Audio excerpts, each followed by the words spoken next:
You make my point. That as long as a white man does it, it's all right. A black man is supposed to have no feelings.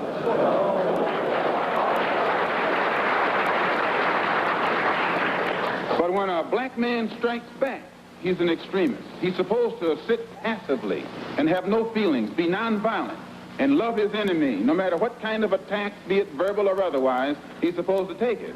But if he stands up and in any way tries to defend himself, then he's an extremist.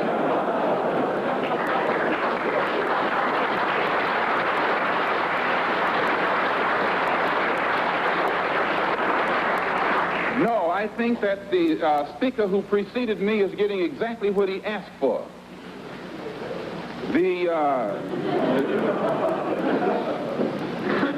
My reason for believing in extremism, intelligently directed extremism, extremism in defense of liberty, extremism in quest of justice, is because I firmly believe in my heart that the day that the black man takes an uncompromising step and realizes that he's within his rights, when his own freedom is being jeopardized, to use any means necessary to bring about his freedom or put a halt to that injustice, I don't think he'll be by himself. I live in America where there are only 22 million blacks against probably 160 million whites. One of the reasons that I'm in no way reluctant or hesitant to do whatever is necessary to see that black people do something to protect themselves, I honestly believe that the day that they do, many whites will have more respect for them, and that there will be more whites on their side than are now on their side with these little wishy-washy love thy enemy approach that they've been using up to now. And if I'm wrong, then you are racialists.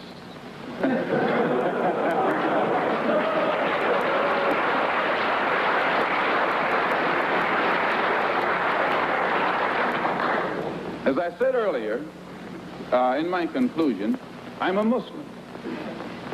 I believe in the religion of Islam. I believe in Allah. I believe in Muhammad. I believe in all of the prophets. I believe in fasting, prayer, charity, and that which is incumbent upon a Muslim to fulfill in order to be a Muslim. In April, I was fortunate to make the Hajj to Mecca and went back again in September to try and carry out my religious functions and requirements. But at the same time that I believe in that religion, I have to point out I'm also an American Negro. And I live in a society whose social system is based upon the castration of the black man, whose political system is based on castration of the black man, and whose economy is based upon the castration of the black man. A society which in 1964 has more subtle, deceptive, deceitful methods to make the rest of the world think that it's cleaning up its house, while at the same time the same things are happening to us in 1964 that happened in 1954, 1924, and in 1984. They came up with what they call a civil rights bill in 1964, supposedly to solve our problem, and after the bill was signed, 3 civil rights workers were murdered in cold blood. And the FBI head, Hoover, admits that they know who did it. They've known ever since it happened, and they've done nothing about it. Civil rights bill down the drain. No matter how many bills pass, black people in that country, where I'm from, still, our lives are not worth 2 cents. And the government has shown its inability, or either its unwillingness, to do whatever is necessary to protect life and property where the black American is concerned. So my contention is that whenever a people come to the conclusion that the government which they have supported proves itself unwilling or proves itself unable to protect our lives and protect our property because we have the wrong color skin, we are not human beings unless we ourselves band together and do whatever, however, whenever is necessary to see that our lives and our property is protected. And I doubt that any person in here would refuse to do the same thing were he in the same position, or I should say were he in the same condition.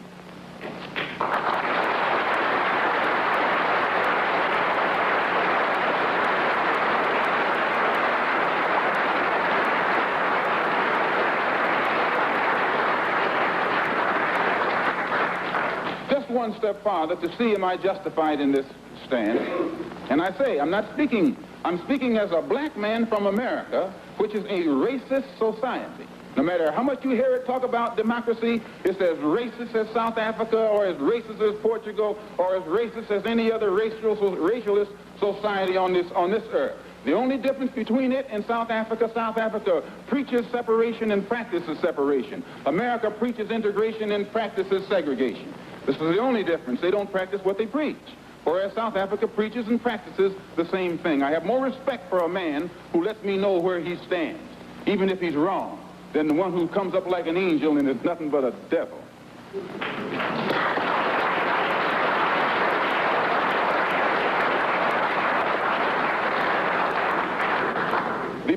The system of government that America has consists of committees.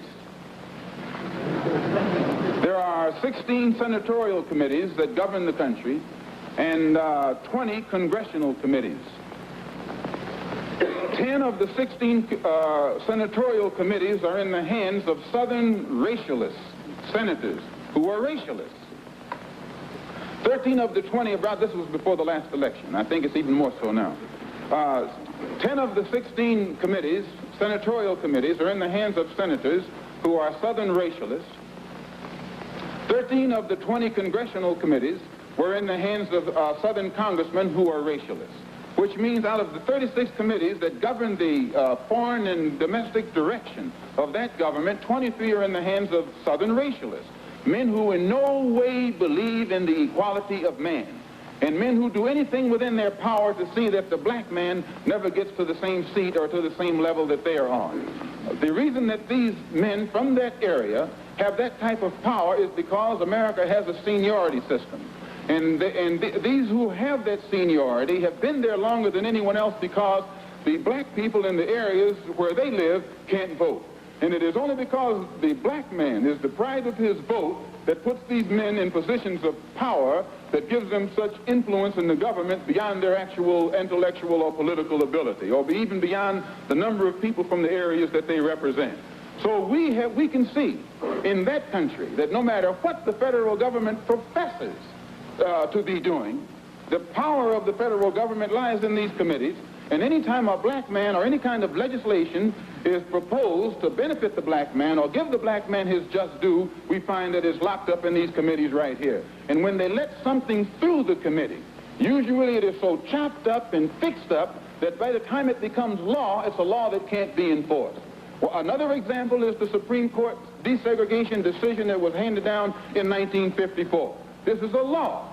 And this law, they have not been able to implement this law in New York City or in Boston or in Cleveland or Chicago or the northern cities.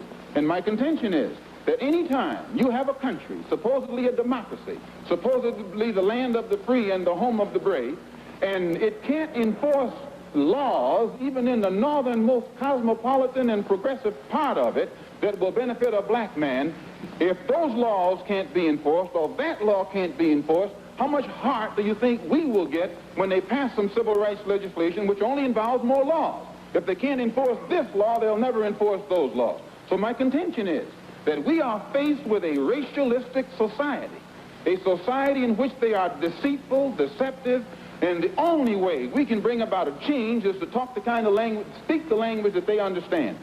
The racialist never understands a peaceful language. The racialist never understands the nonviolent language. The racialist, he's spoken his language to us for 400 years. We have been the victim of his brutality. We are the ones who face his dogs that tear the flesh from our limbs, only because we want to enforce the Supreme Court decision. We are the ones who have our skulls crushed, not by the Ku Klux Klan, but by policemen, only because we want to enforce what they call the Supreme Court decision.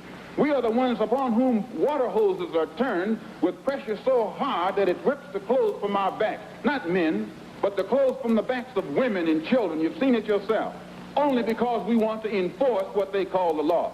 Well, anytime you live in a society supposedly based upon law, and it doesn't enforce its own law because the color of a man's skin happens to be wrong, then I say those people are justified to resort to any means necessary to bring about justice where the government can't give them justice.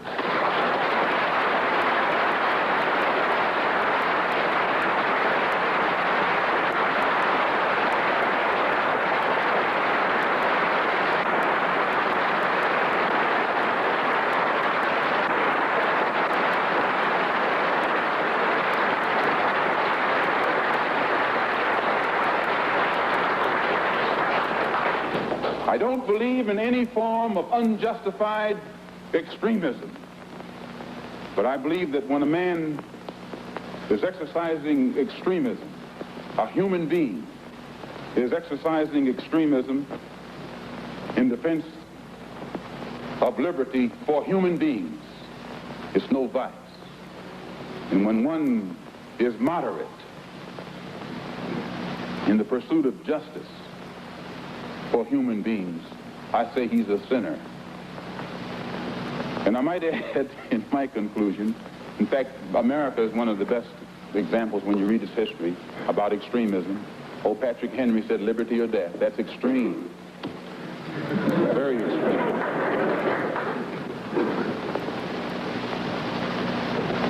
I read once, passingly, about a man named Shakespeare. I only read about him passingly, but I remember one thing he wrote that kind of moved me. He put it in the mouth of Hamlet, I think it was, who said, to be or not to be. He was in doubt about something. Whether it was nobler in the mind of man to suffer the slings and arrows of outrageous fortune, moderation, or to take up arms against the sea of troubles and by opposing, end them. And I go for that. If you take up arms, you'll end it. But if you sit around and wait for the one who's in power to make up his mind that he should end it, you'll be waiting a long time. And in my opinion, the young generation of whites, blacks, browns, whatever else there is, you're living at a time of extremism, a time of revolution, a time when there's got to be a change. People in power have misused it, and now there has to be a change, and a better world has to be built, and the only way it's going to be built is with extreme methods. And I, for one, will join in with anyone. Don't care what color you are, as long as you want to change this miserable condition that exists on this earth. Thank you.